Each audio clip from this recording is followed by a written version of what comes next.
Hello दोस्तों, स्वागत है आपके अपने चैनल मैथ्स बाय पीएम में। तो दोस्तों, आज हम बात करेंगे कल जो पेपर हुआ था नवोदय विद्यालय का, जिसमें कक्षा 6 में प्रवेश के लिए पात्रता परीक्षा होती है दोस्तों। तो दोस्तों, उसके रिगार्डिंग जो पेपर आया था उसमें 3 खंडों में आपका पेपर बटा हुआ था। जो पहला प्रकार था उसमें मानसिक योग्यता परीक्षण है, सेकंड जो प्रकार था अंकगणित परीक्षण है, और तीसरा जो था भाषा का परीक्षण था। हिंदी मीडियम वालों के लिए पैसेज गद्यांश थे और इंग्लिश मीडियम वालों के लिए पैसेज थे। तो दोस्तों, आप देखिए कि आपके जो क्वेश्चन आए थे टोटल वो 80 क्वेश्चन आए थे, और आपके जो पेपर का नंबर्स थे मैक्सिमम वो 100 थे। तो दोस्तों, आप अपना मिलान कर लीजिए कि आप लोगों ने जो पेपर सॉल्व करके आए हैं कल, उसमें किस प्रकार से आपका नंबर रह रहा है, कितने नंबर आ रहे हैं। तो आप कमेंट में ज़रूर बताएं मुझे कि कितने आपके सही हो रहे हैं। उसके अकॉर्डिंग अपन अगला वीडियो इसकी कट ऑफ पे भी बनाएंगे। फिर भी दोस्तों, एक बार सॉल्यूशन ज़रूर देखिएगा। तो स्टार्ट करते हैं दोस्तों। पहला जो खंड है मानसिक योग्यता परीक्षण। तो दोस्तों, पहले क्वेश्चन की बात करते हैं। शुरू में प्रश्न संख्या 1 से लगा करके 4 तक, जिसमें आपके 4 ऑप्शन दिए गए हैं। 4 चित्र में से 3 चित्र एक जैसे हैं दोस्तों, और एक चित्र ऐसा है जो कि इनमें से डिफरेंट है, यानी कि भिन्न है। तो उसको आपको छांटना था दोस्तों। तो जो पहला क्वेश्चन था, इसमें आपका जो सही आंसर है दोस्तों, वो है आपका ऑप्शन नंबर डी। और जो क्वेश्चन नंबर सेकंड है, वो उसका जो आंसर है दोस्तों, वो ऑप्शन नंबर बी है दोस्तों। तो क्वेश्चन नंबर थर्ड की बात करते हैं। अपन जल्दी जल्दी करेंगे रीजनिंग की क्वेश्चंस। क्वेश्चन नंबर जो थर्ड है दोस्तों, उसमें जो सही आंसर है आपका option number D is correct answer दोस्तों। क्वेश्चन नंबर 4 की बात कर लेते हैं दोस्तों। तो इसमें option number B correct answer है दोस्तों। अगले क्वेश्चन की बात करते हैं दोस्तों। क्वेश्चन नंबर 5 से लगा करके 8 तक। तो इसमें आपको एक प्रश्न चित्र दिया गया है, और वैसा का वैसा ही चित्र आप ऑप्शन में से ढूंढ के लिखना था कि कौन सा ऑप्शन सही है दोस्तों। तो स्टार्ट करते हैं क्वेश्चन नंबर 5 से। क्वेश्चन नंबर 5 है दोस्तों, उसका जो सही आंसर होगा ऑप्शन नंबर डी। ऐसे ही दोस्तों क्वेश्चन नंबर 6, और क्वेश्चन नंबर 6 जो है दोस्तों, उसका जो सही आंसर होने वाला है वो आपका ऑप्शन नंबर डी है दोस्तों। क्वेश्चन नंबर 6 का ऑप्शन नंबर डी। नेक्स्ट जो क्वेश्चन है क्वेश्चन नंबर 7, उसका जो करेक्ट आंसर है दोस्तों, वो आपका ऑप्शन नंबर बी है। नेक्स्ट बात करते हैं अपन क्वेश्चन नंबर 8 की। क्वेश्चन नंबर 8 में जो आंसर है दोस्तों, उसका सही आंसर है आपका क्वेश्चन 8 का B, option number B correct answer है दोस्तों। नेक्स्ट भाग 3 की बात करते हैं, जिसमें प्रश्न संख्या 9 से 12 दी गई है। जिसमें एक तरफ आपको प्रश्न चित्र दिखाई देगा, और उसके अकॉर्डिंग आपको बिना दिशा परिवर्तन के इस चित्र के पैटर्न को पूरा करने के लिए आपको जो लुप्त भाग है वो बताना है कि इसमें कौन सा आएगा। क्वेश्चन नंबर 9 की बात करते हैं दोस्तों। तो क्वेश्चन नंबर 9 में जो सही आंसर है option number B is correct answer दोस्तों। ऐसे क्वेश्चन नंबर 10 में जो आंसर होगा वो ऑप्शन नंबर सी होगा दोस्तों। नेक्स्ट बात करते हैं क्वेश्चन नंबर 11, और क्वेश्चन नंबर 11 का जो दोस्तों करेक्ट आंसर होगा वो option number A is correct answer. Question number 12 का दोस्तों आंसर होगा वो भी option number A is correct answer दोस्तों। आगे बात करते हैं दोस्तों भाग 4 में। उसमें क्वेश्चन आए थे 13 से 16 के बीच में। तो दोस्तों, आपको इसमें श्रेणी क्रम को पूरा करना था। दाईं ओर उपलब्ध उत्तर चित्रों में से एक चित्र का चयन करके बाईं ओर प्रश्न चित्र में जो खाली स्थान दिख रहा है दोस्तों, वह प्रतिस्थापित करना था। तो देखिए दोस्तों, क्वेश्चन नंबर 13 से अपन स्टार्ट करते हैं। तो क्वेश्चन नंबर जो 13 है, उसका जो सही आंसर है दोस्तों, वो option number B correct answer है दोस्तों। ऐसे ही क्वेश्चन नंबर जो 14 है दोस्तों, उसका जो करेक्ट आंसर है वो दोस्तों option number A correct answer है दोस्तों। नेक्स्ट बात करते हैं दोस्तों क्वेश्चन नंबर 15 की और 16 की। तो क्वेश्चन नंबर जो 15 है, उसका जो सही आंसर है दोस्तों, वो बी ऑप्शन है। और क्वेश्चन नंबर 16, उसका भी सही आंसर बी ही है। नेक्स्ट बात करते हैं दोस्तों क्वेश्चन नंबर 17 से लेकर के 20 तक। तो इसमें आपको प्रथम सेट के 2 प्रश्न चित्रों से संबंधित है, ऐसे ही आपको दूसरे सेट से और तीसरे और चौथे प्रश्न चित्र से होना चाहिए, ऐसा आपको बताना है। जहाँ क्वेश्चन मार्क है उसमें कौन सा चित्र आने वाला है दोस्तों। तो ये भी इजी क्वेश्चन थे दोस्तों। तो बात कर लेते हैं क्वेश्चन नंबर 17, और क्वेश्चन नंबर 17 में option number C is correct answer है दोस्तों। ऐसे क्वेश्चन नंबर 18 में option number B correct answer है दोस्तों। बात कर लेते हैं क्वेश्चन नंबर 19 की और 20 की। तो क्वेश्चन नंबर 19 में option C is correct answer है। क्वेश्चन नंबर 20 का जो सही आंसर है दोस्तों वो भी सी। आगे बात कर लेते हैं दोस्तों क्वेश्चन नंबर 21 से लेकर के 24 तक। तो एक भाग को बाईं ओर दर्शाया गया है और दूसरे भाग को 4 उत्तर दिए गए हैं। उसमें आपको ज्योमेट्री को, चित्र को पूर्ण करने वाला चित्र को याद करना है दोस्तों। क्वेश्चन नंबर 21 की बात कर लेते हैं दोस्तों। जो क्वेश्चन नंबर 21 है उसका correct answer option number A है। क्वेश्चन नंबर 22 में भी अगर आप सही से करोगे तो ऑप्शन नंबर ए ही करेक्ट आंसर है। बात करते हैं क्वेश्चन नंबर 23 की। तो क्वेश्चन नंबर 23 का जो सही आंसर है दोस्तों वो ऑप्शन नंबर सी है। और ऐसे ही क्वेश्चन नंबर 24 की बात करें दोस्तों तो option number B is correct answer है दोस्तों। अगली बात कर लेते हैं दोस्तों क्वेश्चन नंबर 25 से लेकर के 28 तक के क्वेश्चन, क्योंकि टोटल जो क्वेश्चन आएंगे मानसिक योग्यता परीक्षण के 40 क्वेश्चन हैं। और दोस्तों मैं बता दूं कि जो मैं ये कोड ले रहा हूं, जो पेपर का कोड था वो पी कोड वाला है।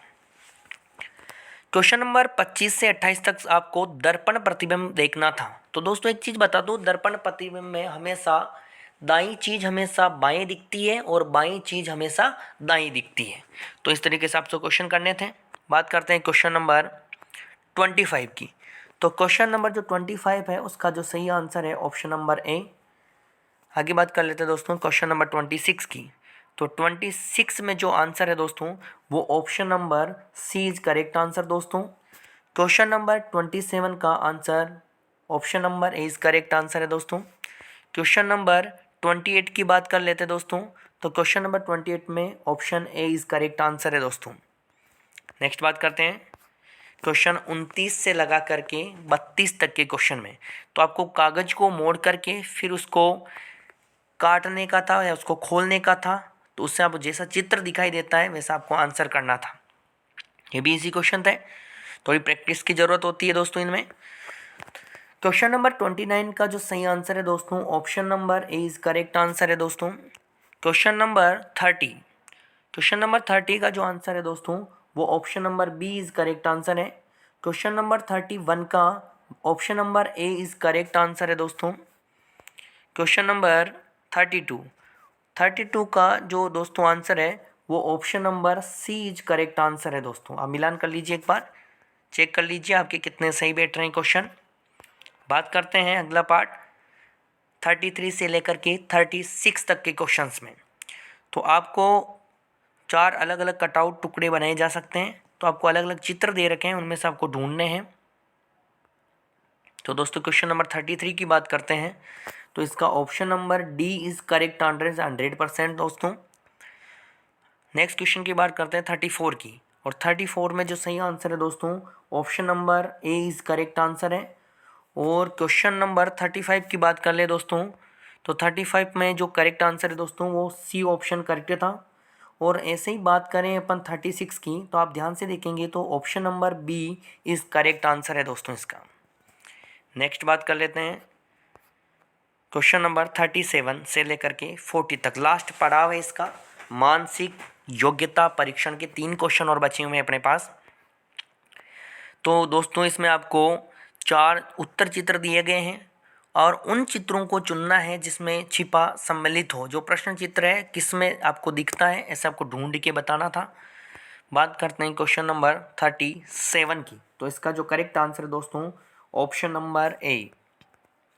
क्वेश्चन नंबर 38 की बात करें दोस्तों तो option number C is correct answer दोस्तों। नेक्स्ट 39 में दोस्तों आपका जो सही आंसर होगा वो ऑप्शन नंबर ए होगा। और क्वेश्चन नंबर जो 40 है उसका जो करेक्ट आंसर होगा दोस्तों वो आपका होगा ऑप्शन नंबर सी। तो इस तरीके से अपनी मानसिक योग्यता परीक्षण कंप्लीट हो चुकी है। तो दोस्तों आप मिलान कर लीजिए आपके जो 40 क्वेश्चन थे। और बता दो, ये 40 जो क्वेश्चन आते हैं वो 50 अंकों के होते हैं।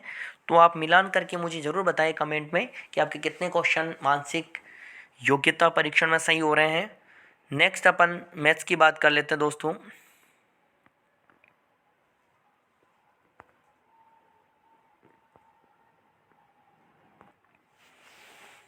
तो दोस्तों देखिए, अब आ चुके हैं अपन मैथ्स में, अंक गणित परीक्षण में। तो दोस्तों थोड़ा सा आपको इसमें समय लगेगा, क्योंकि मैं इनको डायरेक्ट आपको आंसर नहीं बताऊंगा दोस्तों। इसके आपको थोड़ा इसका सॉल्यूशन करके बताऊंगा, तो आपको पता चलेगा कि भाई आने वाले इन फ्यूचर में अगर कोई एग्ज़ाम देना हो ऐसा, तो सॉल्यूशन किस तरीके से होगा।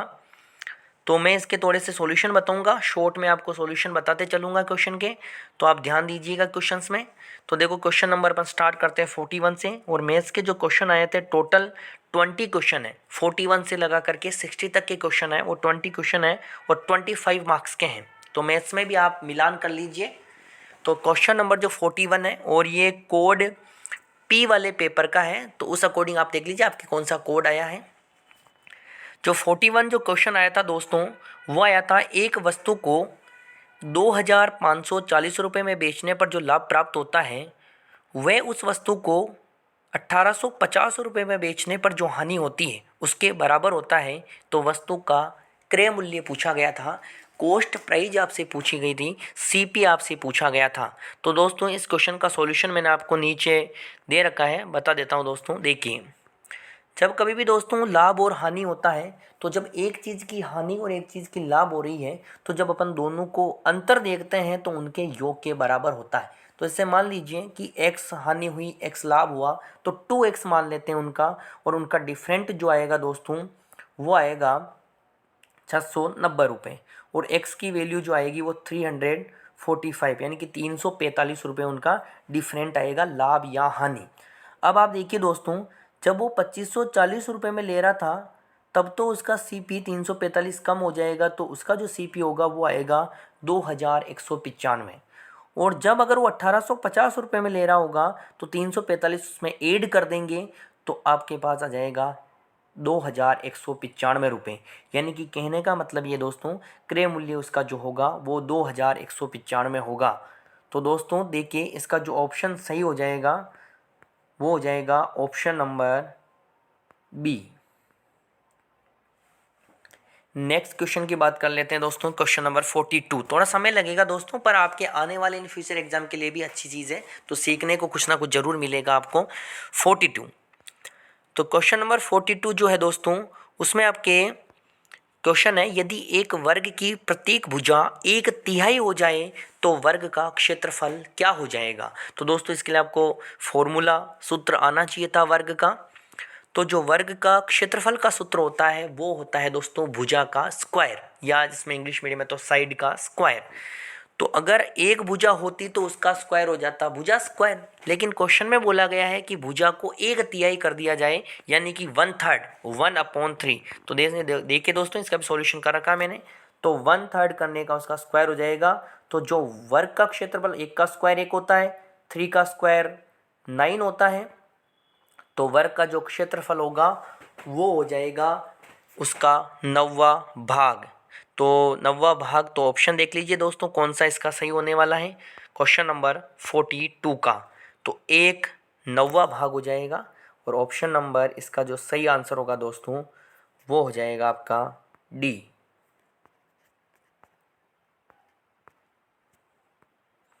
Next question, question number 43।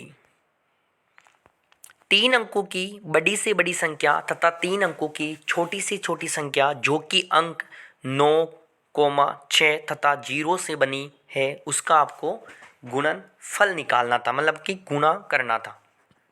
तो दोस्तों इसका भी मैंने सॉल्यूशन दे रखा है आपको नीचे। क्वेश्चन नंबर 43 का देखो, 3 अंकों की जो सबसे बड़ी संख्या होती है, वो अगर 3 अंकों को मिला के लिखें तो अपने पास 9, 6 और 0 थे। तो बड़ी संख्या तो दोस्तों बनेगी 960, यानी कि 960। और अगर 3 अंकों की अपन छोटी संख्या लिखें तो दोस्तों वो आ जाएगा 609, 609। क्योंकि 0 पहले लिख देंगे तो वो 2 अंकों की संख्या ही रह जाएगी, 3 अंकों की नहीं होगी। तो 0 अपन को दाही के जगह ही लिखना पड़ेगा 3 अंकों की संख्या में। और फिर आपसे क्वेश्चन पूछा गया है कि दोनों का गुणनफल, तो आप 960 को और 609 को जब मल्टीप्लाई करेंगे तो आपके पास आंसर आ जाएंगे ये वाले 584,640। देख लीजिए दोस्तों कौन सा ऑप्शन है इसमें, क्वेश्चन नंबर 43 में। तो option number C is correct answer दोस्तों। बिल्कुल आपको सटीक आंसर बताऊंगा मैं, मैथ्स का एक भी क्वेश्चन आपको गलत नहीं बताऊंगा, आप आराम से चेक करिए। तो आराम से आप देखिएगा। क्वेश्चन नंबर 44, ये थोड़ा सा क्वेश्चन मैं ये नहीं कहूँगा कि कठिन है, फिर भी थोड़ा बहुत लेवल का लग सकता है क्वेश्चन, क्योंकि इसमें थोड़ा सा आपको कैलकुलेशन करनी थी। तो यहाँ एक भिन्न दी गई है आपको a बटेवा बी, और जहाँ एक की वैल्यू आपको दी गई थी b-3, और एक समीकरण बना रखी a प्लस 10 बटेवा बी माइनस a बटेवा बी बराबर 10 बटेवा 7। तो a बटेवा बी की वैल्यू आपको निकालनी थी। तो इसका भी मैंने सॉल्यूशन कर रखा है दोस्तों, आपको बता देता हूँ दोस्तों। क्वेश्चन नंबर 44 का तो देखिए दोस्तों, आपको दिया हुआ था a इक्वल टू b-3, इसका मान मैंने जो a का मान है वो रख दिया इस पूरी समीकरण में। तो a plus 10 बटेवा b minus a बटेवा b बराबर 10 बटेवा 7। अब मैंने यहाँ से इसको सॉल्यूशन करा, तो सॉल्यूशन जो करा है दोस्तों वो इस अकॉर्डिंग करा है कि मैंने यहाँ पे एलसीएम लिया है। तो एलसीएम लेने से दोस्तों देखो b का एलसीएम लिया, यहाँ पर आपके b-3 प्लस 10, और यहाँ पर आपके -b-3 अपॉन b, एक की वैल्यू पुट कर दी यहाँ पर। उसके बाद मैंने यहाँ पर एलसीएम लिया है, b से b कैंसिल आउट हो गया दोस्तों, 7 और 3 को ऐड करा 10 अपॉन b आ गया दोस्तों। इधर भी 10 अपॉन 7 है, 10 से 10 अपन कैंसिल आउट कर देंगे, तो जो b की वैल्यू आई दोस्तों वो आ गई मेरे पास 7। और इस b की वैल्यू को मैं इक्वेशन फर्स्ट में रख दूंगा दोस्तों। तो वहाँ से जो मुझे वैल्यू मिली है वो मिली है दोस्तों a की वैल्यू 4, और a की वैल्यू 4 आई। और आपसे क्वेश्चन पूछा गया था a अपॉन b, तो जब a की वैल्यू 4 है और b की वैल्यू 7 है तो आप एक क्वेश्चन का आंसर लगा सकते थे 4/7। तो देख लीजिए दोस्तों आराम से इस क्वेश्चन को आप, तो देख लीजिए कौन सा ऑप्शन आपका सही है। क्वेश्चन नंबर 44 में 4/7, जो कि मैंने आपको पूरा सॉल्यूशन करके बता दिया है किस प्रकार आपको करना था एग्जाम में। Option number C is correct answer. Question number 45, question है आपका, एक आयताकार प्लॉट का क्षेत्रफल 616 वर्ग मीटर है और इसकी चौड़ाई आपको दी हुई थी 22 मीटर। इसके चारों ओर 7.50 प्रति मीटर की दर से बाड़ लगवाने का खर्च क्या होगा। तो दोस्तों थोड़ा से क्वेश्चन को सोचने की ज़रूरत थी कि अपन को क्वेश्चन में क्या दिया हुआ, क्या गिवन है और अपन को क्या फाइंड करना था। तो देखिए दोस्तों मैं आपको बता देता हूँ, इसका भी पूरा सॉल्यूशन है मैंने दिया हुआ है आपको क्वेश्चन नंबर 45 का। क्वेश्चन नंबर 45 का देख लीजिए, बिल्कुल शॉर्ट में बता रखा है आपको, देख लीजिए। आयत का क्षेत्रफल आपको दिया हुआ था दोस्तों, लंबाई इंटू चौड़ाई अपन जानते हैं उसका सूत्र होता है, और वो दे रखा था 616, और अपन को पता है कि स्क्वायर लगाना पड़ता है क्षेत्रफल है तो।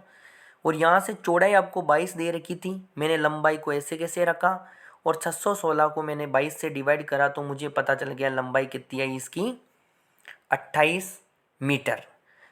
चारों ओर का मतलब होता है दोस्तों कि उसको बाड़ा करवाना है अपन को ना, बाड़ लगानी है आयत के जैसी आकृति पर। और देखो दोस्तों ये जैसे आयत है और इसके चारों तरफ बाड़ लगाना है, तो इसका मतलब दोस्तों इसका अपन को परिमाप पता करना पड़ेगा, तभी अपन को उसका खर्चा पता कर पाएंगे। तो अपन जानते हैं कि जो आयत का परिमाप होता है दोस्तों वो होता है 2 कोष्टक लंबाई प्लस चौड़ाई।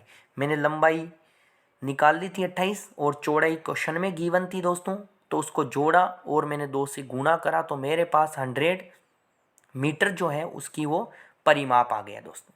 क्वेश्चन में ये दिया हुआ था कि जब मैं बाड़ करूँगा इसकी चारों तरफ तो खर्चा कितना आएगा, तो आपको दे रखा था कि 7.50 खर्चा लगता है 1 मीटर का, तो 100 का कितना हो जाएगा दोस्तों 750 रुपये। और ये करेक्ट आंसर है दोस्तों, ये लंबाई है और ये इसकी चौड़ाई है। तो ऑप्शन देख लीजिए दोस्तों कौन सा सही होने वाला है क्वेश्चन नंबर 45 का। और क्वेश्चन नंबर 45 का जो सही आंसर है दोस्तों वो हो जाएगा डी। ऐसे बात करते हैं आगे क्वेश्चन नंबर 46 की। क्वेश्चन नंबर 46 है, ये इजी क्वेश्चन था। यदि हम 1 से 100 तक की सभी संख्याओं को लिखते हैं तो 9 कितनी बार आता है? तो दोस्तों इसका जो सही आंसर होगा वो बी होगा, 20 बार 9 आता है दोस्तों। तो ये ध्यान रखिएगा, ये तो आप काउंटिंग भी करते रहते हैं तो आपको पता होना चाहिए। Next question, question number 47। Question number 47 भी इजी था, फिर भी मैंने आपका सॉल्यूशन दे रखा है, बता देता हूँ। क्वेश्चन नंबर 47 में आपको दशमलव में परिवर्तन करना था इसको दोस्तों, तो कैसे करते हैं वो भी देख लीजिए। क्वेश्चन नंबर 47 देखो, मैंने 16 को सबसे पहले दोस्तों 16 को 31 से मल्टीप्लाई करा, क्योंकि ये एक मिश्र भिन्न है तो इसको थोड़ा सॉल्यूशन करना पड़ेगा अपन को। और इसको जब इससे मल्टीप्लाई करते हैं, 31 को 16 से मल्टीप्लाई करा तो 496 आया, और फिर उसमें मैंने 7 ऐड कर दिया। तो जैसे ही 496 में 7 ऐड करेंगे तो 503 आएंगे, और 503 को अपन 16 से भाग देंगे दोस्तों, तो लगभग आएगा दोस्तों 31.4375, और ये जिसमें ऑप्शन होगा दोस्तों वही आपका करेक्ट आंसर होगा। क्वेश्चन नंबर 47, तो 47 का दोस्तों option number C correct answer हो जाएगा। नेक्स्ट बात कर लेते हैं दोस्तों क्वेश्चन नंबर 48 की। क्वेश्चन नंबर 48 भी इजी था, थोड़ी सी अपन को कैलकुलेशन में ध्यान देना था, बाकी आंसर इसमें पता ही चल जाता अपन को। क्वेश्चन को देख लीजिए, मैंने इसका सॉल्यूशन नीचे दे रखा है, आपको बता देता हूँ दोस्तों एक बार। क्वेश्चन नंबर 48, क्वेश्चन नंबर 48 देख लीजिए। क्वेश्चन नंबर 48 ये रहा दोस्तों, 4392 को डिवाइड करना था 3.66 से, ये दे रखा था, अपन को इसका पता करना था। तो 4392 अपॉन 3.66, मैंने यहाँ से दोस्तों इस पॉइंट को हटाया और यहाँ से मैंने 100 लिखा। तो देख लीजिए दोस्तों 4392 अपॉन 366 आ गया। तो उससे देखो दोस्तों यही बचा मेरे पास, तो 4392 अपॉन 366, और उसकी वैल्यू मैंने इस दो जीरो से इस दो जीरो को भी कैंसिल आउट कर दिया क्योंकि इसके इक्वल था, और यहाँ से मुझे इसकी वैल्यू आई 12। अब आगे देखिए अपन को ये पता करना था दोस्तों, तो इसको पता करने के लिए देखिए दोस्तों ये कर रखा मैंने आगे। तो आपको पता है दोस्तों ये आई वैल्यू 12, और अपन को ये गिवन था, इसको पता करना था। इस पॉइंट से मैंने इस पॉइंट को हटाया, तो ये वाली चीज़ सेम चीज़ ही मेरे पास ये पहले अपन ने प्राप्त कर रखी। तो इसका जो आंसर होगा वो हो जाएगा दोस्तों 12। करेक्ट आंसर इसका 12 होगा, क्वेश्चन नंबर 48 का। ये क्वेश्चन नंबर 48 का आंसर हो जाएगा 12।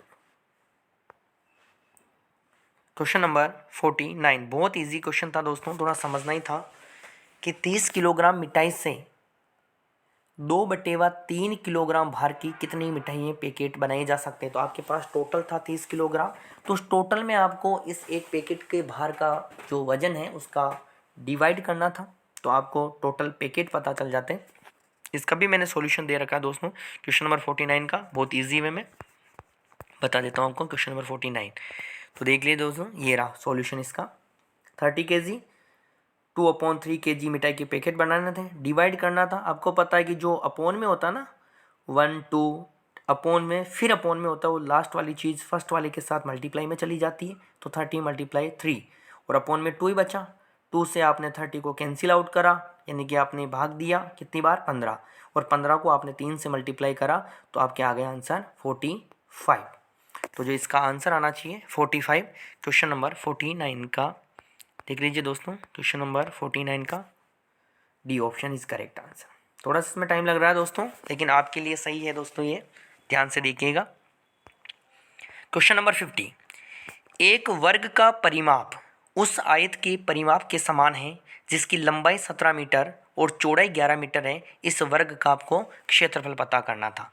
तो दोस्तों इसका भी सॉल्यूशन मैंने किया हुआ है, बता देता हूँ। क्वेश्चन नंबर 15 आराम से देख लीजिए। चलिए क्वेश्चन नंबर 15 में, क्वेश्चन नंबर 50 जो है आपका दोस्तों वो दे रखा है वर्ग का परिमाप, और जो वर्ग का परिमाप आपको दिया हुआ है वो बराबर दे रखा है आयत के परिमाप के। तो आपको दोनों के सूत्र आएंगे तभी आप ये क्वेश्चन कर पाएंगे। तो 4 × भुजा, वो आयत के परिमाप होता है 2 लंबाई प्लस चौड़ाई के। मैंने 4 को इधर भेजा, यहाँ से मैंने भुजा प्राप्त करी, और जो मेरी भुजा आई है दोस्तों वो आई है 28, और उसको 2 से मैंने डिवाइड करा है, तो भुजा मेरे पास आ गई है 14 यानी कि 14।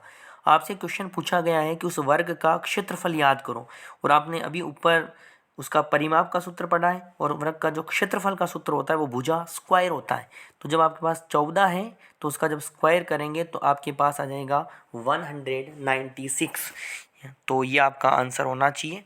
जो आपका ऑप्शन है चेक कर लीजिए, क्वेश्चन नंबर 50। क्वेश्चन नंबर 50 में जो सही आंसर है वो हो जाएगा दोस्तों 196। Next question, question number 51। एक भिन्न वही या तुल्य रेती है। ये क्वेश्चन आपको ऐसे कर भी सकते हैं, लेकिन याद भी होना चाहिए कि कोई भी भिन्न अगर तुल्य रेती है तो उसका जो सीधा सा इफेक्ट है वो होना चाहिए, अगर उसके व्युत्क्रम यानी कि उसके उल्टे से अगर उसको गुणा किया जाए तो वो भिन्न तुल्य रेती है या फिर वही रेती है। इसका तो आपको option number D is correct answer. तो दोस्तों क्वेश्चन नंबर 52 की बात कर लेते हैं। एक आपको दंड चार्ट दिया गया था, क्रिकेट टीमों के द्वारा खेले गए मैचों की संख्या को दर्शाता है। तो क्वेश्चन था आपका कि ऑस्ट्रेलिया की टीम ने पाकिस्तान की टीम से कितने मैच अधिक खेले। तो अंतर ही निकालना था दोस्तों। तो देख लीजिए दोस्तों, ऑस्ट्रेलिया ऑस्ट्रेलिया का जो आपको दिख रहा होगा दोस्तों वो है 32, और आपसे पाकिस्तान का पूछा गया 24।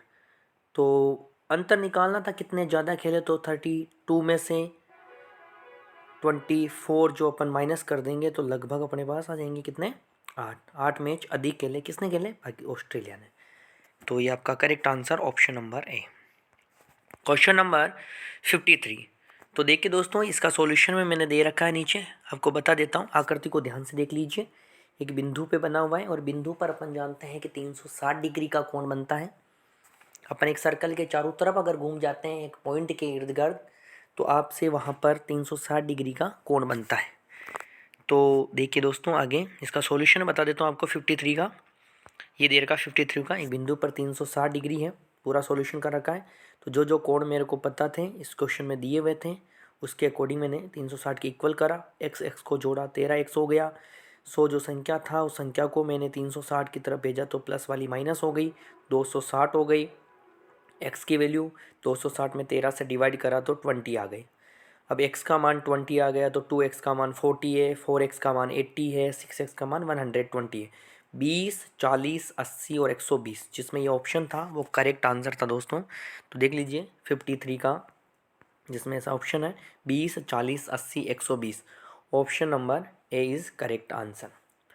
क्वेश्चन नंबर 54, ये भी इजी क्वेश्चन था। एक मशीन 1 मिनट में 12 पृष्ठ छाप सकती है, तो 5760 पृष्ठों को छापने में कितना समय लगेगा। तो दोस्तों इसका भी मैंने सॉल्यूशन दे रखा 54 का, बता देता हूँ आपको। ये रहा दोस्तों। तो फिर 1 मिनट में 12 पृष्ठ है, तो मैंने 60 मिनट का निकाल लिया, जो कि कितने हो गए 720। क्वेश्चन आपसे पूछा गया था 5760, क्योंकि आपको हावर्स में बताना था, यानी कि आपको घंटे में बताना था। तो 720 को आप 5760 से डिवाइड करेंगे तो आपके पास समय आ जाएगा 8 घंटे में आप पृष्ठ छाप सकते हैं। ये आपको समय बताना था। तो 8 घंटे जो ऑप्शन है 54 में, वो आपका करेक्ट आंसर होगा। Question number 54 8। तो ये रहा 8। बात करते हैं दोस्तों नेक्स्ट क्वेश्चन की 55 की।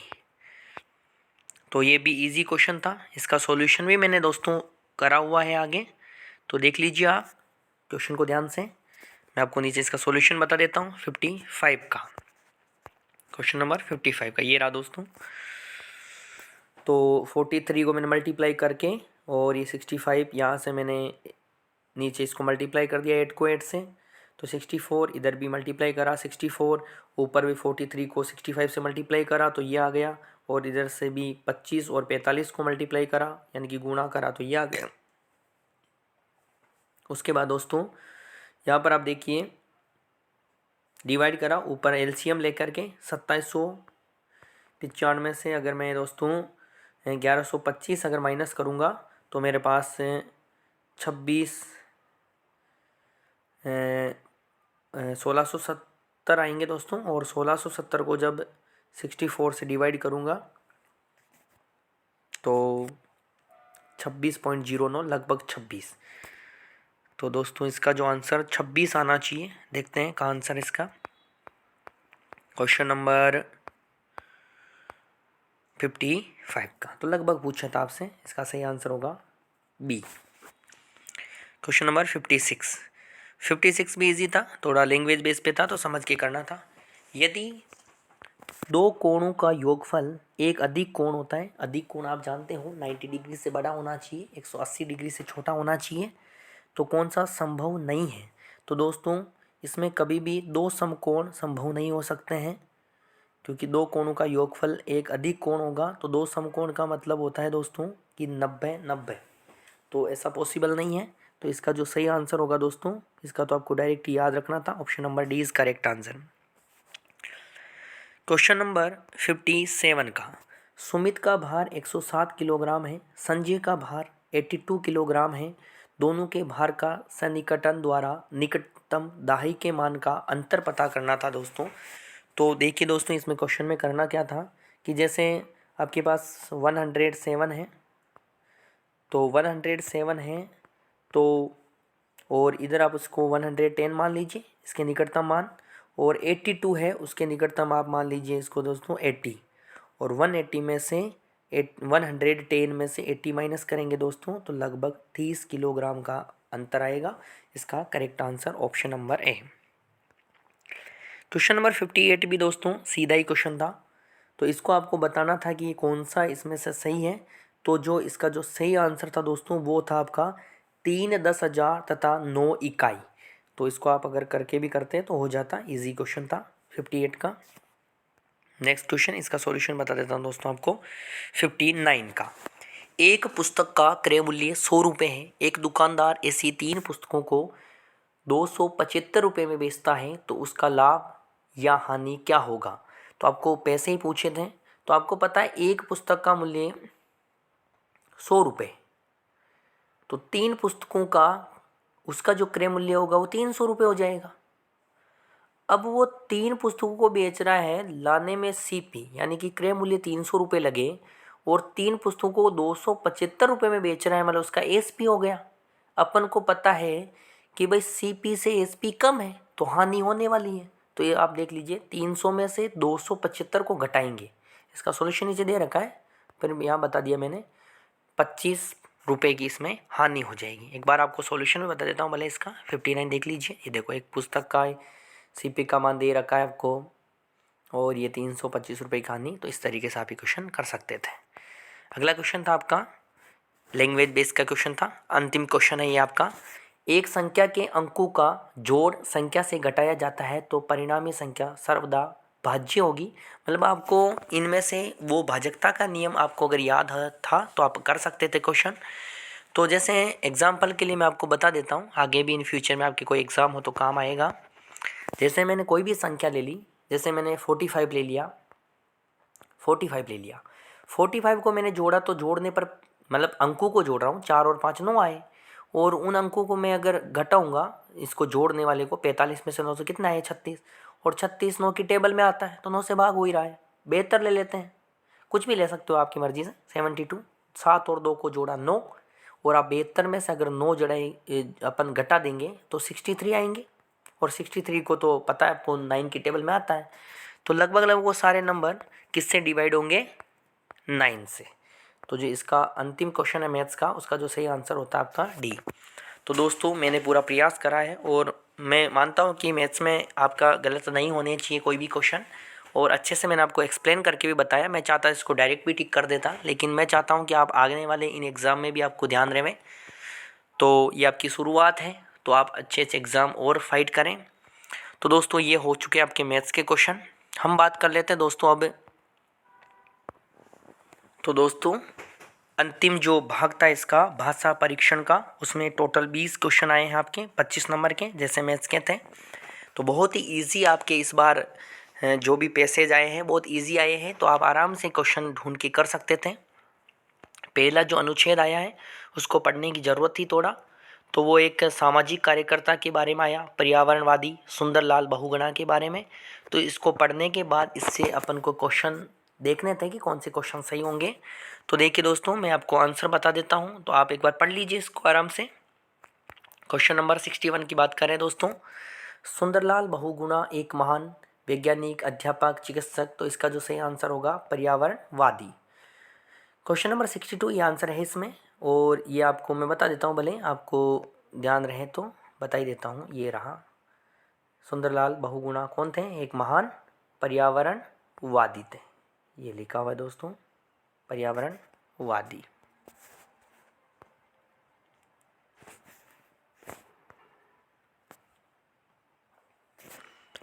नेक्स्ट क्वेश्चन की बात कर लेते दोस्तों। उनका गांव हरे भरे वनों से घिरा हुआ था, तो इसका जो सही आंसर होगा दोस्तों ऑप्शन नंबर सी, वनों की। क्वेश्चन नंबर 63 की बात कर रहा हूँ दोस्तों। वनों की कटाई के परिणाम स्वरूप विनाशकारी बाढ़ आते हैं, ये सब आपको पता है और इसमें पैसेज में दिया हुआ भी है। अगला जो 64 और 65 जो क्वेश्चन है वो भी इससे रिलेटेड ही है। सुंदरलाल बहुगुणा संज्ञा, तो देखिए दोस्तों इसमें व्यक्तिवाचक संज्ञा है, क्योंकि ये किसी व्यक्ति के बारे में बता रहे हैं, क्योंकि सुंदरलाल बहुगुणा एक व्यक्ति था, तो व्यक्तिवाचक संज्ञा है। और अगला क्वेश्चन, मूल्यवान का जो पर्यायवाची शब्द था वो अमूल्य होता है। मूल्यवान जिसका कोई मोल नहीं होता है। अमूल्य का मतलब भी होता है जिसका कोई मोल नहीं होता है। तो option number C is correct answer. तो मेरी आशा है कि आप ये क्वेश्चन सही करे होंगे आपने हिंदी वाले। अगला जो अनुच्छेद था वो भी एक बहुत अच्छा था। क्वेश्चन नंबर 66 में, क्वेश्चन नंबर 66 है आपका, विनम्रता जो है वो एक महान आपकी गुण है, तो वो आपका option number is correct answer हो जाता। क्वेश्चन नंबर 67 जो है, विनम्रता जो है वो अभिप्राय किससे है? आपके झुकने से है, आपके से विनय से है, तो ऑप्शन नंबर बी। और ये इसमें से आप ढूंढ के भी कर सकते थे, इजी था ये। अगला, विनम्र जो व्यक्ति होता है वो सीखता है, तो आपको पता है कि दूसरों के जो भी अनुभव होते हैं उनसे वो सीखता है। अगला जो अंतिम क्वेश्चन था इसका 69, और एक और है 70। क्वेश्चन नंबर 69 में घमंडी किसका पर्यायवाची है? तो आपको पता, विनम्र, कोमल, सुशील ये तो नहीं हो सकते हैं, तो ऑप्शन नंबर डी ही करेक्ट आंसर होगा, अक्कड़, जिसमें अक्कड़ या घमंड जिसको बोलते हैं पर्यायवाची शब्द है। अगला 70 क्वेश्चन है, जिद्दी का विलोम शब्द है। जिद्दी का मतलब होता है जो किसी की बात नहीं मानता है या बात में अड़ जाता है कि मुझे तो ये चीज़ करनी है, तो उसका जो सही आंसर होगा वो सहमत होगा। जिद्दी तो अड़ जाता है, सहमत किसी चीज़ को मान लेता जल्दी से, और जिद्दी वो व्यक्ति होता है जो किसी की बात नहीं मानता है, तो ऐसे आप नहीं होंगे। अगला क्वेश्चन 71, तो ये भी एक अनुच्छेद से रिलेटेड ही था, तो इसको आप पढ़ लीजिए एक बार आराम से, और उसके बाद आप 71 क्वेश्चन का कर सकते हैं। क्वेश्चन नंबर 71 था आपका कि जो धन्यवाद का अर्थ है कि हम हमेशा, धन्यवाद का मतलब होता है कि अपन कृतज्ञ हैं किसी के प्रति, तभी अपन कृतज्ञ होते हैं, तभी यह धन्यवाद दे पाते हैं।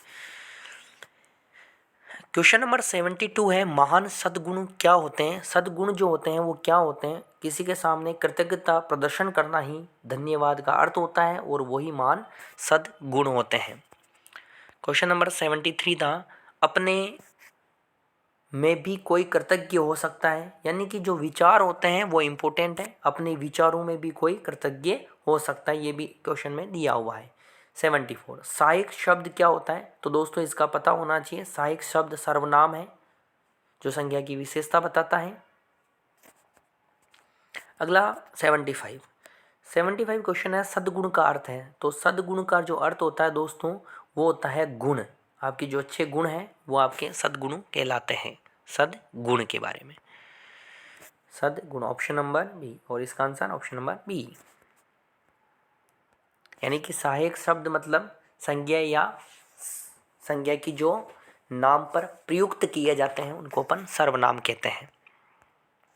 बात करते हैं दोस्तों 76, ये भी एक पैसेज से रिलेटेड था, और ये बहुत जरूरी हो चुका है। ये वैज्ञानिक और चिकित्सक हमारे शरीर के विभिन्न तंत्रों और अंगों पर टीवी के खतरनाक प्रभावों के बारे में चेतावनी देते हैं, लेकिन आजकल टीवी से ज़्यादा मोबाइल हो चुका है। तो देखिए दोस्तों इसमें क्या है, लंबे समय तक लगातार टीवी देखने से हमारा जो सबसे ज़्यादा प्रभावित, इसमें क्वेश्चन आपसे पूछा गया था वो अलग है, प्रभावित नहीं होता है पूछा गया था। तो क्वेश्चन को अगर आपने थोड़ा ध्यान से करा हो तो क्वेश्चन नंबर 76 में प्रभावित नहीं होता है पूछा है। तो इसमें देखो मानसिक स्वास्थ्य होता ही है, पाचन क्रिया होगा इसका, लंबे समय तक टीवी देखने से हमारे पाचन क्रिया नहीं होता है। अगला क्वेश्चन 77, आतंक और हिंसा के दृश्यों से युवकों में मनोवैज्ञानिक समस्याएं जन्म लेती है। मनोवैज्ञानिक समस्याओं का संबंध हमेशा किससे होता है? मानस से, यानी कि मन से होता है। तो option number A is correct answer. Question number 78 और क्वेश्चन नंबर 78 है टीवी देखने का प्रभाव बच्चों की दृष्टि पर सबसे अधिक पड़ता है क्योंकि वो टीवी के बहुत ज़्यादा नज़दीक देखते हैं तो उनकी आंखें जल्दी खराब हो जाती है। 79 में ढीली शब्द का समानार्थी शब्द का मतलब होता है उसका पर्यायवाची मान लो, उसके जैसा ही शब्द। ढीली का मतलब बहुत स्लो चलने वाला, तो इसका मतलब इसका आंसर धीरे हो जाएगा। क्वेश्चन नंबर 80 और अंतिम क्वेश्चन इसका, अनुच्छेद में प्रयुक्त हानिकारक शब्द का विलोम शब्द बताना है। हानिकारक का विलोम शब्द उपयोगी होता है। तो ये इस प्रकार से आपके टोटल 80 क्वेश्चन हो चुके हैं दोस्तों। तो वीडियो बड़ा नहीं हो इसलिए अपन ज़्यादा बात नहीं करेंगे। तो दोस्तों अगर इसका अगला वीडियो अपन कट ऑफ का बनाएंगे तो आप एक बार चेक कर लीजिए अपने अपने कि आपके कितने मार्क्स आ रहे हैं, कितने क्वेश्चन अपने सही हैं और कितने कट ऑफ जाएगी, वो मैं आपको अगले वीडियो में बताऊँगा। तो दोस्तों चैनल को सब्सक्राइब जरूर करें, इससे जुड़े रहें। थैंक यू सो मच दोस्तों।